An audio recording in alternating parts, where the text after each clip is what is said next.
Sport Plus, the car sounds a little bit nicer. It does have some more angrier shifts, is what I would like to call it.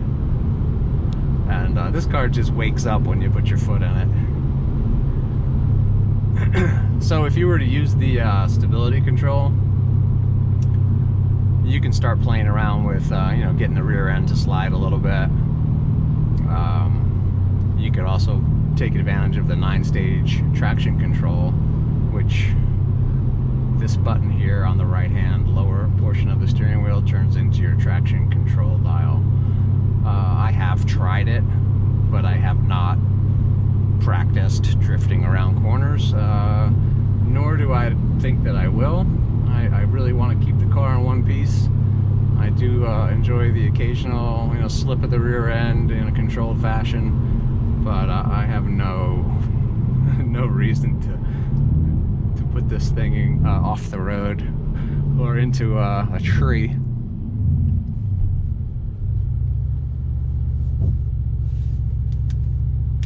I wasn't expecting traffic. Back roads.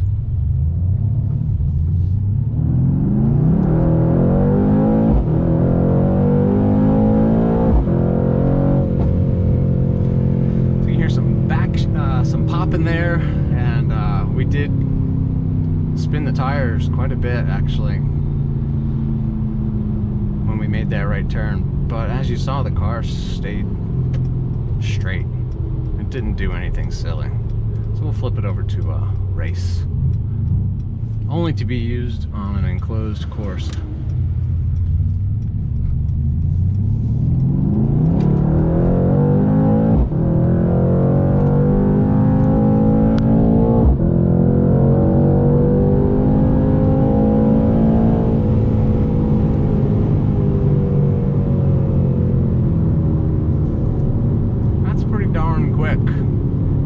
See the traction control light flashing at me.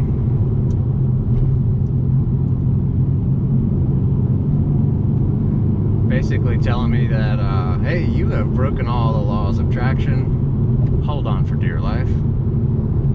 On these types of roads, the steering does feel a little bit light, in my opinion, even when it was in race.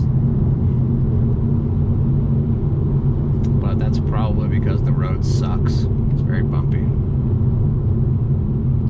Another feature that this car has that the C43 does not have is launch control.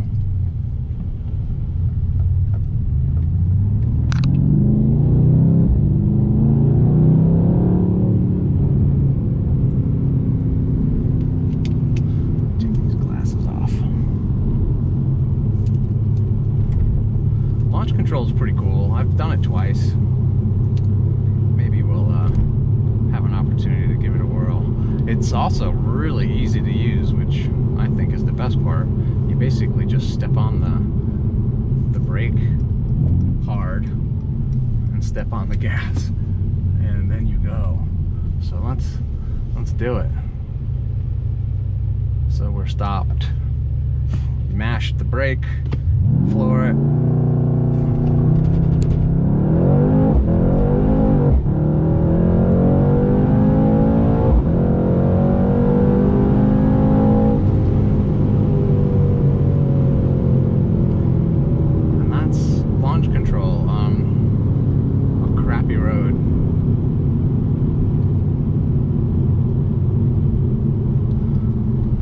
As you probably saw, we got quite a bit of chatter. The tires were breaking loose and the road surface sucks.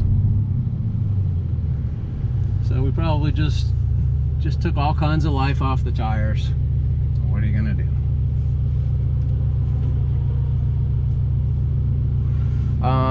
This car is also really cool for manual mode.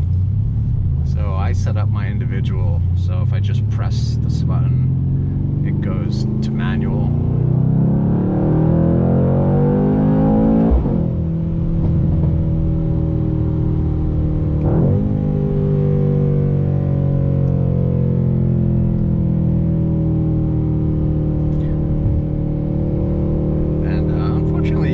press it again and go back, which is kind of weird.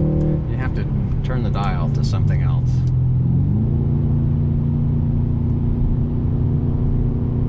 You might have caught the shift lights.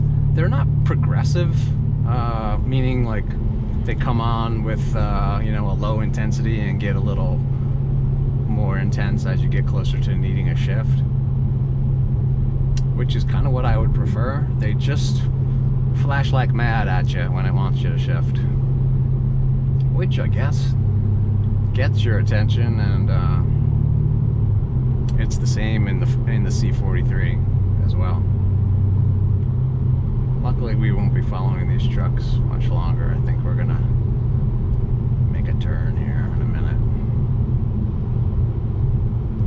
But of course, you know, when you go to take a little spirited drive, you're following 18-wheelers. That's the way it works. If you were, you know, in a position where you needed to get around these vehicles, this C63 will definitely step up to the task.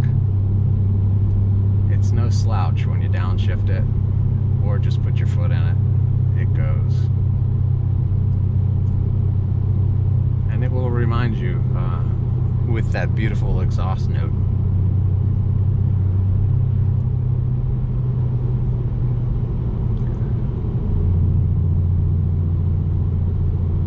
You could also, so we're in Sports Plus right now, and you could also grab the paddles at any time. And if you grab your left paddle and hold it in, it'll put the car into the lowest available gear that it could be in, which is kind of cool. So it gets you ready to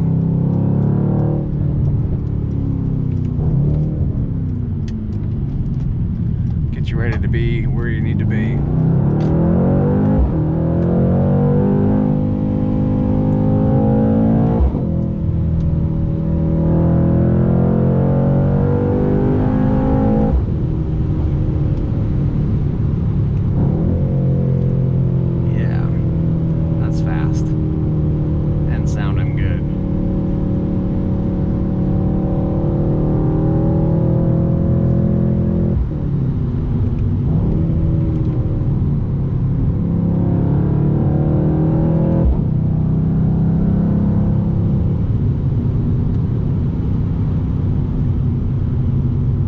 That turn, I've never really taken it very fast, so I'm not super comfortable whipping it around through there.